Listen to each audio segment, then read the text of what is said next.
Oddly enough, this was shocking to me. We don't deliver all the packages for all the agencies of the United States government. We are part of the United States government. It's basically taking money from one pocket into the other pocket, yet we don't do business for most of the United States government. So I want to talk. Welcome back to Freedom Forge. If you believe in truth, accountability, and putting the people first, go ahead and hit that like button and subscribe right now. Because today we're breaking down a Senate hearing that reveals a lot more than what you're seeing on the surface. This hearing centers around government operations, specifically the Postal Service, but it quickly expands into a much bigger issue: how federal agencies are being run, how money is being managed, and whether the system is actually working for the people or against them. What starts as a simple question about when the Postal Service might run out of money turns into a deeper conversation about inefficiency, mismanagement, and a government structure that seems to reward failure instead of fixing it. Gentlewoman yields back her time. Yes, thank you. Gentleman yields back her time. Thank you very much. The gentleman from Tennessee, Mr. Burchett, you're recognized. Thank you, Mr. Chairman. Yes, it's sir. good to be here with you and the ranking member, who were both, I guess, around when they had the Pony Express. So I guess y'all bringing some real experience, real world experience. Both he and I knew here. Abraham Lincoln. That's good. Well, Mr. Postmaster General, what's the most up-to-date assessment of when Postal Service will run out of money? Yeah, a lot of it depends. We have a lot of obligations that we fulfill to the United States government, for retirement and things like that. So a lot of it depends on those. As you probably know, we have been defaulting on a number of those for a number of years. If we continue to make those payments, we're looking at probably October, November. If we stretch those out, we're looking at more like February. I agree with my colleagues that about reducing controlled costs. What are you doing to raise the revenue? Yeah, again, we need to. You got two different types of revenue, right? You've got what we call the market dominant side, what you would call mail and marketing mail, and then you've got the competitive side, which would be packages. On the market dominant side, I think that's been going down 5 to 7% compounded every year since probably we were born because of the internet and things like that. But I keep saying we can't think that that's a given. We've got to try to reimagine the mail. I've started to talk to our customers how we can reimagine it to stop that decline on the market dominant side. That is something that we have to work with our customers through. On the package side, there's only three things that matter when you're in the package business: speed, reliability, and cost. Speed, reliability, and cost. We've always been competitive on cost. We haven't been competitive on speed and reliability. This past peak, we actually became very competitive on speed and reliability. So now we have something we can go to the market with, right? We can go to our customers or potential customers and say, we can do it just as well and cheaper than other companies can do it. And then the other thing I would say, oddly enough, this was shocking to me. We don't deliver all the packages for all the agencies of the United States government. We are part of the United States government. It's basically taking money from one pocket into the other pocket, yet we don't do business for most of the United States government. So I want to talk about how we can get into all the various agencies in the federal government. I'd like to talk to you about that at some point. I don't want to run out of time, but I did want to, one quick thing. With the rising postage rates, slower service standard, declining productivity, and requests for additional congressional support, how do you justify the claim that the Postal Regulatory Commission oversight is the problem, given its role as the primary check on postal pricing and performance? Yeah, it's one of the problems. I mean, you heard me talk about we have a lot of different mandates, but I won't show you any further than their last order. Their last order, by their own admission, transfers anywhere from $700 million to $1 billion from us to mailers by not allowing us to raise prices. How much was that figure again? $700 million to $1 billion. There's two pieces to it. They won't allow us to raise prices more than once, and they've basically changed the work share rules, which are too complicated for here. But it's basically taking money from us, by their own admission, taking money from us, transferring it to mailers. They say they do it to balance. You know what I asked them? If we're balancing things, answer me one question. Of all the companies that do business with us, how many of them are losing money? Okay. The answer, 0. They're all making money. We're the only one losing money.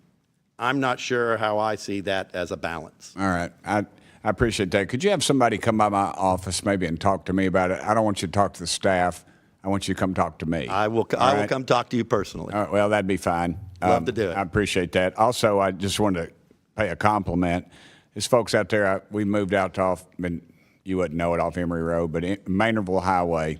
Those folks out there, this little country type area, they're wonderful. They're just wonderful, and they take care of folks, and they holler at them, and they talk to them, and it's good. Holler at them, and that's a positive thing in the South.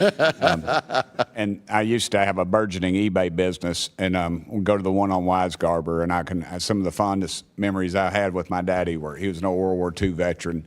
And when Daddy would come in there, they would always pull him out a chair. And I said, Daddy, you just watch my packages. I got to run back out to the truck because sometimes somebody park a car in front of my house, and I'd sell it on eBay, the parts off of it. But Daddy would just sit there, and sometimes he'd go to sleep. But the people there were just wonderful. And I hope we don't lose that with the post office, because when you lost that, you lost me, brother. Because You those are folks absolutely right. And look, we could use wonderful an entrepreneur people. like you in the post office if you're selling those used parts.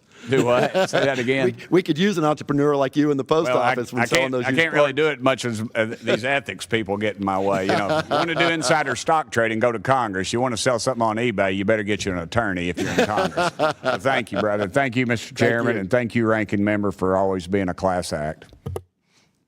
Gentleman yields back his time. Thank you very much. By the way, Mr. Steiner, I think you'll enjoy the 2.5 or 3 hours you spend with Mr. Burchett. He is a lot of fun and covers a lot of ground very quickly. So I wholeheartedly encourage this endeavor between the two of you. Thank you very much. If you need help making that happen, Tim, let me know. Now, as I watch this, the first thing that jumps out is just how casually they talk about running out of money. Think about that. We're not talking about a small business or a struggling startup. This is a federal institution backed by taxpayer dollars. And yet they're openly admitting that depending on how they handle obligations, they could run out of money within months. That alone should concern every single citizen. And then you hear the explanation. It depends on obligations, on payments, on how they manage retirement funding. But what you don't hear is accountability. You don't hear urgency. You don't hear a clear plan to fix the problem. Instead, you hear the same bureaucratic language that we've heard for decades. What really stands out is when the conversation shifts to revenue. They admit that traditional mail has been declining for years, which is obvious because of the internet. But instead of aggressively adapting, instead of cutting waste and becoming leaner, the approach seems to be, let's reimagine mail. That sounds nice, but it doesn't solve the core issue. When a system is losing relevance, you don't just reimagine it, you restructure it. And this is where the bigger problem becomes clear. Government agencies don't operate like businesses. In the private sector, if you fail to adapt, you go under. In government, if you fail, you get more funding, more oversight, and more layers of bureaucracy. Then we get into the package delivery side, and this is where it gets even more revealing. The focus is on speed, reliability, and cost. And they admit that for a long time, they weren't competitive in speed and reliability. Let that sink in. In a world where companies are delivering packages faster than ever, a federal service admits it hasn't been keeping up. That's not just a performance issue. That's a systemic failure. But what really exposes the flaw in the system is the admission that the Postal Service doesn't even handle all government package deliveries. Think about that. The government has its own delivery system, yet it outsources work instead of using its own infrastructure. That's not efficiency, that's fragmentation. And then comes one of the most telling moments, the discussion about oversight and pricing. We hear that regulatory decisions are effectively transferring hundreds of millions of dollars away from the Postal Service. Hundreds of millions. And the justification is balance. But when questioned, it's revealed that every other company involved is making money, while the Postal Service is the one losing it. So let me get this straight. The system is designed in a way where private players profit while the public institution takes the loss. And we're supposed to believe that's balance? That's not balance. That's a rigged system. This is exactly what happens when you have layers of bureaucracy making decisions instead of allowing competition and accountability to drive outcomes. The more complex the system becomes, the easier it is to hide inefficiencies and shift responsibility. There's also something else that shouldn't be overlooked: the cultural aspect. You hear the representative talking about local postal workers, about community, about service. And that's important, because at the ground level, there are hardworking people doing their jobs, serving their communities, showing up every day. The problem isn't the people. The problem is the system above them. The problem is the structure that limits efficiency, restricts innovation, and creates barriers instead of solutions. And then there's a moment of humor about insider trading in Congress. And while it gets a laugh, it also highlights something deeper. There's a perception, whether people want to admit it or not, that those in power operate under a different set of rules. And when that perception exists, trust erodes. Now, stepping back and looking at the bigger picture, this hearing is not just about the Postal Service. It's about a pattern of government agencies struggling with inefficiency, struggling with accountability, and struggling to adapt to a changing world. And as a right-leaning observer, I'll say this clearly. The solution is not more government. It's not more regulation. It's not more spending. The solution is smarter government, leaner systems, less bureaucracy, more accountability, and a willingness to let systems that don't work be reformed or replaced. Because at the end of the day, this isn't about politics. It's about results. It's about whether the institutions funded by the people are actually serving the people. And right now, based on what we're seeing in this hearing, there are serious questions that need real answers. So I want to hear from you. Do you think this is just another example of government inefficiency? Or do you think reforms are actually coming? Drop your thoughts in the comments. And if you want more breakdowns like this where we cut through the noise and get to what really matters, make sure you like this video, subscribe to Freedom Forge, and stay informed.